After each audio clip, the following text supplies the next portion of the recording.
Let me just say, I can't believe I'm starting a message this way. But in November of 1999, in an interview with Playboy magazine, our then Governor Jesse Ventura said, organized religion is a sham and a crutch for weak-minded people who need strength in numbers. Do you remember him saying that?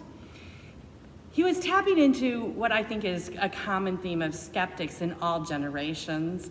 Themes that sound like this: these are far out religious beliefs that are fairy tales made up to help us feel better.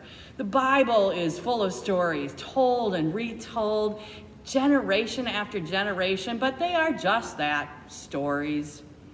When we eventually grow up, we'll realize that these religious stories are not true, just the same way we realize our fairy tales that we grew up with are not true either. Friends, we live in a generation of skeptics and questioning people. People are thoughtful and careful. They want to discuss and think and question and wonder. Sometimes skeptics are people we know, people we live with, people we worship with, maybe even ourselves. And the questioning doesn't make a person less faithful. In fact, the theologian Frederick Buechner went so far as to say this: doubts are the ants in the pants of faith. They keep it awake and moving.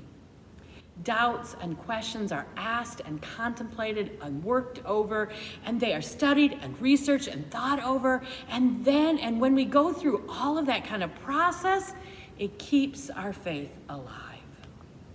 Over the next several weeks, we are going to explore questions that skeptics are asking. Maybe you are the one asking the questions.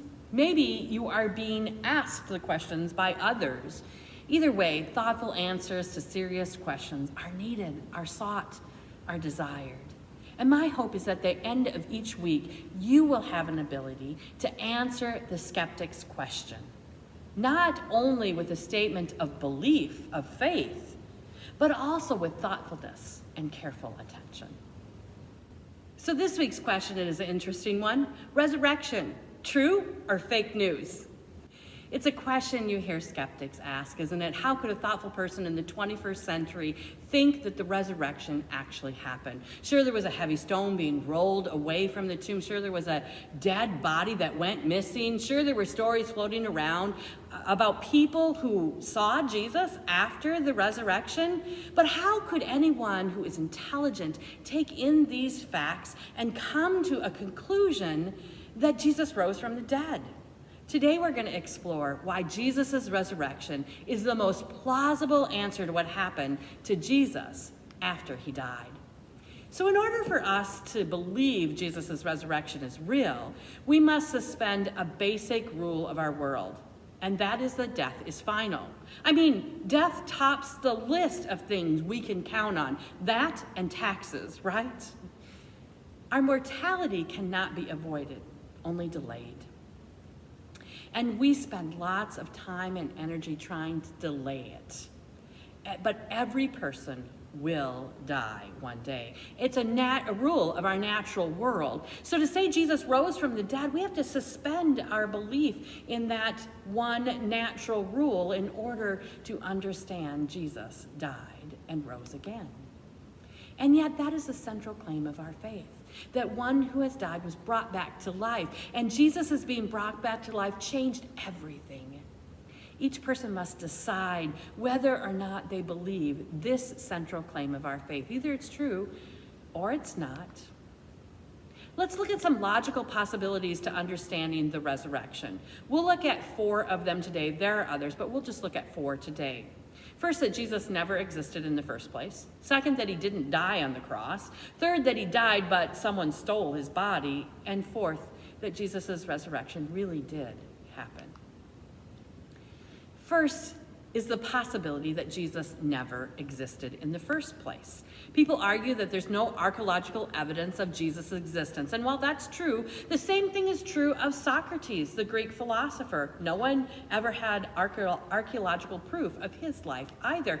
But there is, for both Jesus and Socrates and others in the ancient world, writings from those who knew them and followed their teachings. Those writings help provide proof that Jesus was more than a mythological character. He had impact on people's lives, and he continues to have impact on people's lives even in our generation.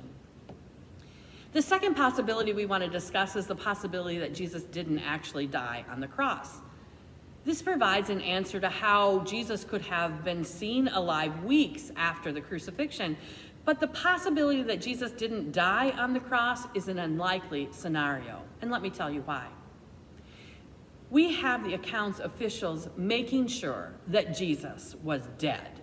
They wanted to make sure that Jesus was dead. They were hurrying the death along so that the body could be taken down and buried before the Sabbath. So we have accounts of the Roman guards piercing him in the side to be sure of his death and finality. But we also know that in the first century, the expected outcome of a crucifixion was death.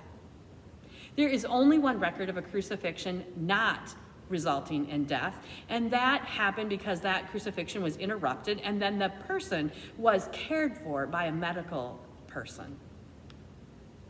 In addition to that, all the religious leaders and the Roman authorities and the disciples believed that Jesus died as a result of the crucifixion. It's hard to refute that three groups with such cross purposes would agree on one thing, on Jesus' death, if it were not true.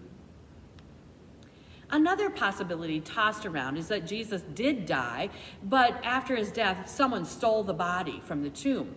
Now remember that Jesus' body was placed in a tomb on Friday night. It was discovered missing on Sunday morning, and that gave Friday night and all day Saturday for someone to do something nefarious with the body, right?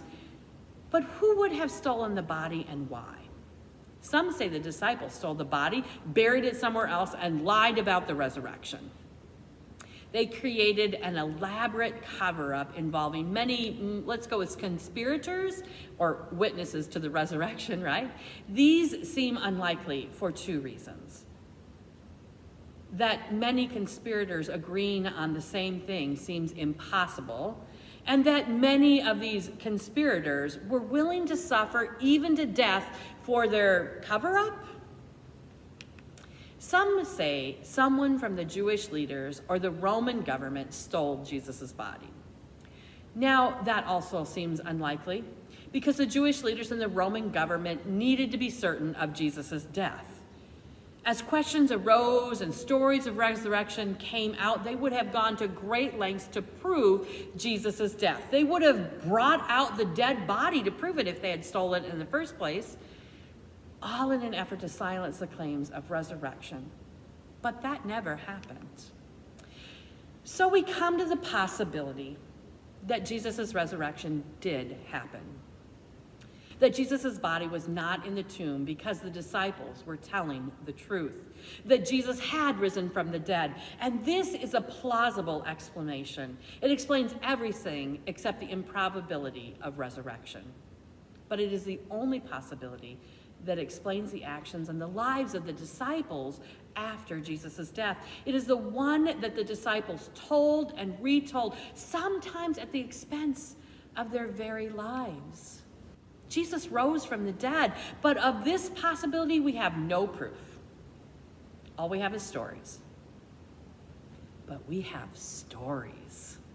That's all Cornelius had in our story from Acts this morning. Cornelius is an officer in the Roman army.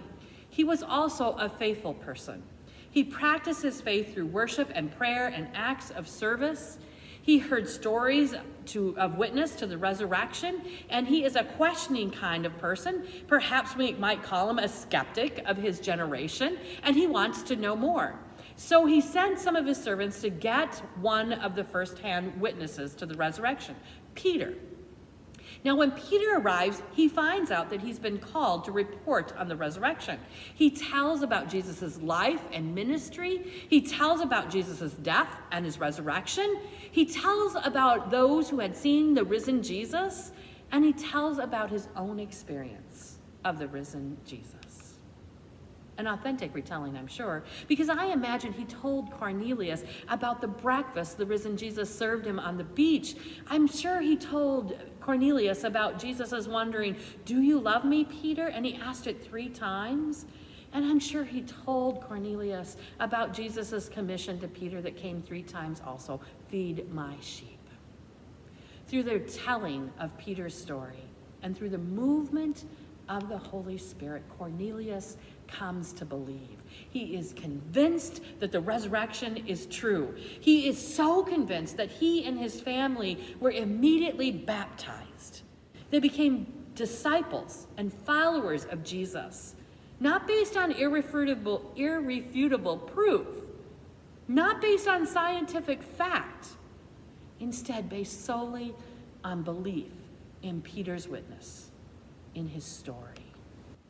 The only proof we have of the resurrection is stories, but we have stories. We have stories and letters from those who claim to have seen Jesus alive after he was dead. Mary Magdalene, who believed Jesus' body was stolen. That was until the risen Jesus was standing right in front of her and calling her by name. The book of Acts is full of accounts of the early church and the disciples who witnessed Jesus' resurrection.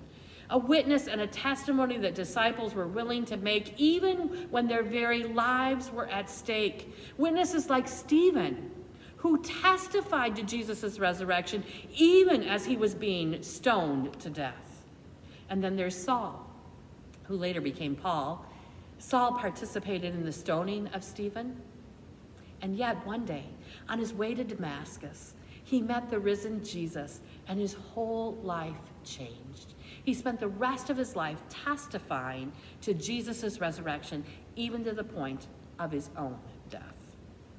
For Mary, for Peter, for Stephen, for the disciples, for Paul, Jesus' resurrection was not a fairy tale they would grow out of. It was a life-changing event. They sacrificed everything to tell others about it. They sacrificed everything so that we, more than 2,000 years later, might know the hope of the resurrection. As Scott and Arthur Jones, authors who wrote the book Ask Faith Questions in a Skeptical Age, that's the book that inspired the series we're involved in now, they wrote this: "We cannot leave this chapter saying only that out of the logical possibilities, the disciples' testimony about the resurrection might be true. The resurrection is of no value for our lives if it might be true," they write. "It has value only if we learn to have faith that it is true." So we have to decide for ourselves. There is no irrefutable proof. If you're looking for scientific proof, it just isn't there. All we have is stories, but we have stories. First-hand witness accounts of the resurrection and accounts of people like Cornelius, who came to believe the same way you and I have come to believe, through stories. The same way my daughter, when she was 6, came to see this story come to life. She was watching a movie, Jesus, it's called. She was watching that with her dad and I.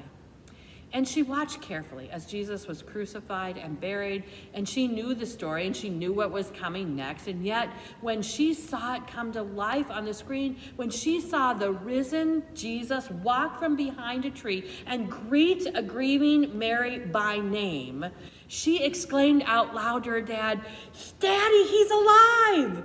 And tears streamed down her face. All she had were stories, but she had stories, and through those stories, my daughter came to believe. So when your skeptical friends or your own skeptical heart ask the question, was Jesus' resurrection real or fake news? The only real answer is, I choose to believe it. I choose to believe the first-hand witnesses' accounts of people who were willing to give their life for the claim so that you and I could have hope in the resurrection.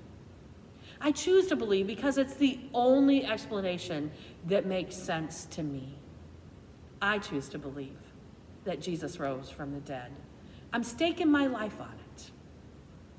Amen.